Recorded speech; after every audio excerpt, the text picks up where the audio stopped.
Hello students, I am Sujit Dwivedi. Welcome you in SDEL Point. Today we discuss in emphatic sentence. I provide you two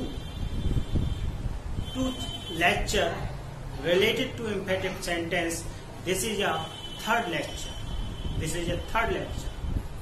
lecture emphatic sentence. Emphatic sentence होता क्या है, इसके दो lecture में आपको provide कर चुका हूं।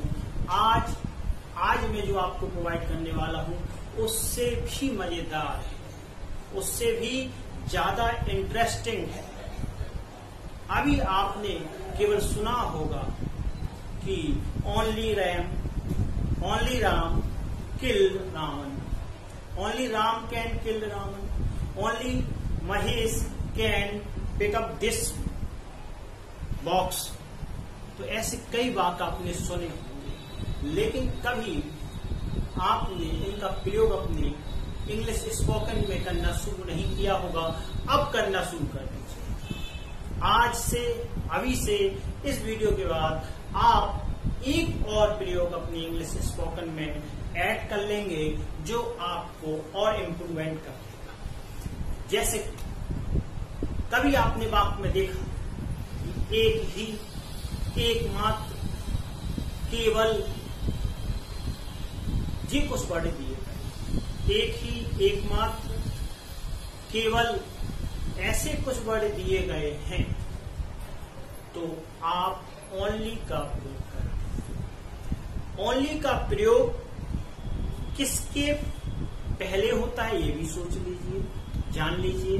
अगर वाक्य में noun, pronoun, adjective, adverb, noun, pronoun, adjective, adverb यह दिए गए और उसके पहले केवल लगा हुआ है तो आप ओनली शब्द का प्रयोग कर देंगे और यह वाक्य को और एम्फेटिक बना देता है। जैसे मैं कहूं राम गया तो यहां कुछ नहीं है, सिंपल सेंटेंस है। राम वेंट, राम ही गया, केवल राम ही गया तो यहां एम्फेटिक हो गया। यहां हमने जोर दे दिया सेंटेंस में, यहां हमने क्या कर दिया, जोर दे दिया, प्रभाव छोड़ दिया। तो हम राम वेंट नहीं बनाएंगे, फिर हम कहेंगे ओनली राम वेंट। तो ऐसी कई वाक्य आज हम देखने शुरू करेंगे। तो आज का प्रयोग जो है ओनली है। ओनली का प्रयोग बहुत ही शानदार, जैसा कि मैंने बताया आपको कि नाउन, प्रोनाउन, एडजेक्टिव और एडवर्ब के पहले नाउन आएगा, के पहले ओनली लगा। सिंपल फंडा, कोई बेकार की बकवास नहीं, केवल पॉइंट पर ओनली लगा होगा। जैसे कि जातीयता केवल भारत में पाई जाती है। जातीयता केवल भारत में पाई जाती है तो कर्ता आपने देखा कास्टिज्म है। क्या है, कास्टिज्म है तो हमने कास्टिज्म में लगा दिया। पाई जाती है एज हो गया यानी कि, और फाउंड माना होता है पाई जाती है। Casteism is found in, only आएगा तो केवल लगा है, ओनली इन इंडिया, क्योंकि इससे संबंधित इसलिए यहां लगाया जाएगा। जैसे एक और देख सकते हैं, केवल मूर्ख ही ऐसा जोखिम उठा सकते हैं। अगर थे लग गया तो उसको आप बाज या मतलब जो भी आपका है, जैसे यहाँ कैन लगना है तो पुट आ जाएगा। तो केवल मूर्ख ही ऐसा जोखिम उठा सकते हैं, ऐसा जोखिम उठा सकते हैं। तो only fool, only a fool only a fool can take, उठाना हो जाएगा, सच अ रिस्क यानी कि जोखिम, यानी कि only a fool can take such a risk. यह है। अब अगला देखिए, यह है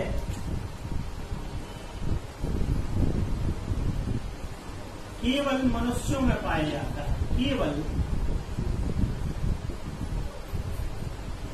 मनुष्यों में पाया जाता है। यह केवल मनुष्यों में पाया जाता है। तो आप बना सकते हैं, यानी कि इट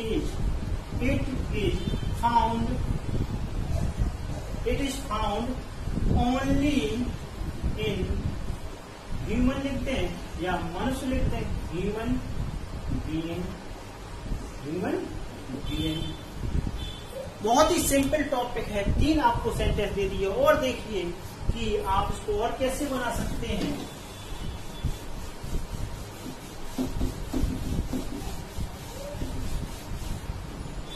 केवल सीमा ही समय पर पहुंची, पास हो गया। केवल सीमा ही समय पर पहुंची, तो आप लगा दोगे ओनली सीमा पहुंची के लिए पास्ट हो जाएगा, रीच्ड यानी कि समय पर, on time, fix time, on time. इस प्रकार से आपको बना सकते हैं। आगे और देखिए, मैं अभी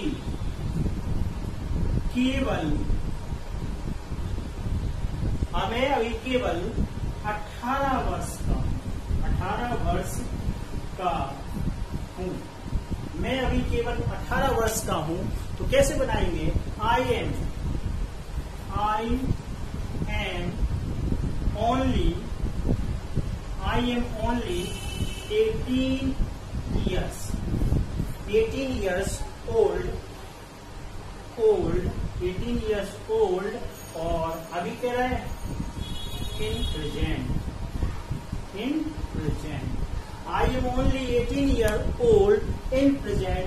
जैसे मैंने वाक्य दे दिया कि एनकाउंटर में, यानी कि मुठभेड़ में विकास ही मारा गया, विकास ही या केवल विकास ही मारा गया, यानी कि मुठभेड़ में केवल विकास ही मारा गया। तो देखिए कैसे बनाएंगे। विकास दुबे का आपने कांड देखा होगा, बहुत ही चर्चित कांड रहा है। तो मुठभेड़ में केवल विकास ही मारा गया, ओनली विकास मारा गया, यानी कि एज आज आ जाएगा, पास्ट चूंकि मारा गया, was killed in encounter.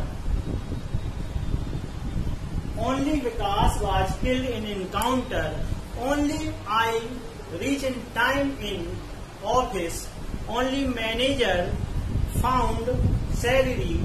Only Sachin Tendulkar made century. Only India qualified to next step या फाइनल। इस प्रकार से बहुत से वर्ड आप यूज कर सकते हैं, ऐसे बहुत से वर्ड आप यूज कर सकते हैं। ओनली आपका कोई फ्रेंड है, आपका कोई जैसे मैटरनल अंकल है, only maternal uncle did not reach in marriage ceremony, यानी केवल मामा जी ही सेरेमनी में नहीं पहुंचे। नेगेटिव भी बना सकते हैं, ऐसा कुछ नहीं है कि है एफर्मेटिव में ही आएगा। Only maternal uncle did not reach in marriage ceremony या did not attend the marriage ceremony. My brother, only my brother did not attend the marriage ceremony. Only my friend Raman did not appear in the examination. ऐसे बहुत से वाक्य जो आप use करके वाक्य को स्ट्रॉन्ग बना सकते हैं, बहुत ही मजबूती से आप अपने वाक्य को बना सकते हैं। ऐसे ही और बहुत से टॉपिक हैं जो मैं आपको स्टेप बाय स्टेप प्रोवाइड कर दूंगा। आप बस चैनल को अगर आपने सब्सक्राइब नहीं किया तो सब्सक्राइब करके बेल आइकन को दबा दें और फिर देखिए आपको एक से एक टॉपिक पढ़ने को सीखने को मिलेंगे और आपकी इंग्लिश स्पीकिंग भी बहुत स्ट्रांग हो जाएगी। अगले वीडियो में फिर आपसे इंटरेस्टिंग टॉपिक के साथ मिलेंगे, तब तक के लिए गुड बाय।